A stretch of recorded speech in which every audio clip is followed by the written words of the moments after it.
બંગાળમાં ભાજપ સત્તા પર આવશે તો માછલી ખાવામાં કોઈ પ્રતિબંધ નહીં લાગે, ટીએમસીના દાવાઓને ફગાવતા આસામના સીએમ હિમંતા બિસ્વા શર્મા। આસામના મુખ્યમંત્રી હિમંત બિસ્વા શર્માએ પશ્ચિમ બંગાળમાં શાસક પક્ષ તૃણમૂલ કોંગ્રેસ અને મુખ્યમંત્રી મમતા બેનર્જી પર આકરા પ્રહારો કર્યા છે। તેમણે ટીએમસી દ્વારા કરવામાં આવતા એ દાવાઓને સદંતર ફગાવી દીધા હતા, જેમાં કહેવામાં આવી રહ્યું છે કે જો બંગાળમાં ભારતીય જનતા પાર્ટી સત્તામાં આવશે તો લોકોના માછલી ખાવા પર પ્રતિબંધ મૂકવામાં આવશે। શર્માએ સ્પષ્ટતા કરી હતી કે વિપક્ષ દ્વારા ચૂંટણી ટાણી જનતાને ગેરમાર્ગે દોરવા માટે આવા પાયા વિહોણા અને ખોટા આક્ષેપો કરવામાં આવી રહ્યા છે। બંગાળ સરકારની આર્થિક નીતિઓ પર નિશાન સાધતા તેમણે સરકારી કર્મચારીઓના મોંઘવારી ભથ્થાનો મુદ્દો ઉઠાવ્યો હતો। તેમણે આંકડાકીય તફાવત દર્શાવતા જણાવ્યું હતું કે આસામ સરકાર પોતાના કર્મચારીઓને 50% મોંઘવારી ભથ્થું ચૂકવે છે, જ્યારે તેની સામે પશ્ચિમ બંગાળના કર્મચારીને માત્ર 22% ડીએ મળી રહ્યું છે, જે રાજ્ય સરકારની વહીવટી નિષ્ફળતા છે। આ ઉપરાંત તેમણે આકરો પ્રહાર કરતા કહ્યું હતું કે મમતા બેનર્જીને વાસ્તવમાં એ વાતનો ડર સતાવી રહ્યો છે કે જો બંગાળમાં ભાજપની સરકાર રચાશે તો અહીં ચાલતો ગોમાંસ બીફના વેપાર સંપૂર્ણપણે બંધ થઈ જશે। આસામના મુખ્યમંત્રીના સીધા અને તીખા હુમલાથી પશ્ચિમ બંગાળના રાજકીય માહોલમાં ભારે ગરમાવો આવી ગયો છે। ચૂંટણીના માહોલ વચ્ચે બંને પક્ષો દ્વારા આક્ષેપ પ્રતિ આક્ષેપનો સિલસિલો વધુ તેજ બન્યો છે।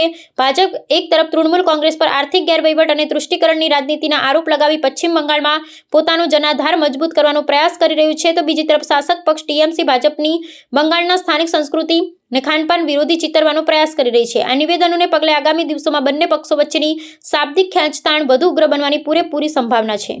आसाम का लोग मांस मांसो खाते हैं कि नहीं खाते हैं? आसाम में लोग मांसो खाए कि ना खाए? तो ममता जी क्यों बोल रहे हैं बीजेपी आने से मांस मांसो बंद हो जाएगा? ये क्यों बोल रहे हैं? बीजेपी आने का बाद आसाम में कोई मांस खाना बंद किया है क्या? कोई मांसो खाना बंद किया है क्या?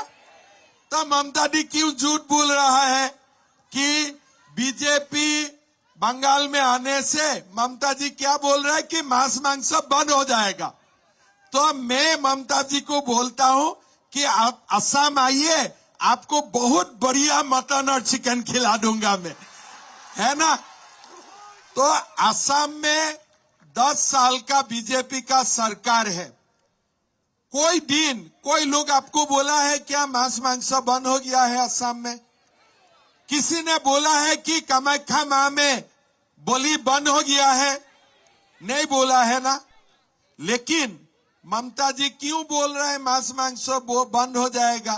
मैं थोड़ा सोचा क्यों बोल रहा है कि इसलिए बीजेपी आने से जरूर पश्चिम बंगाल में गाय मांस बंद हो जाएगा, है ना? तो ममता जी बोल रहे हैं मांस बंद होगा, मांस बंद होगा, लेकिन मन में अंदर में वो बोल रहा है बीजेपी आने में गो मांस बंद हो जाएगा। गो मांस बंद होना चाहिए कि नहीं चाहिए? गो मांस बंद होना चाहिए कि नहीं चाहिए? बांग्लादेश तक गो मांस का जो तस्करी है ये बंद होना चाहिए कि नहीं होना चाहिए? चाहिए कि नहीं चाहिए? तो भाई और बहनों, बीजेपी आने से असम और बंगाल में जो गोमांस का व्यवसाय चल रहा है ना, जरूर हमें मिलके इसको बंद करना चाहिए।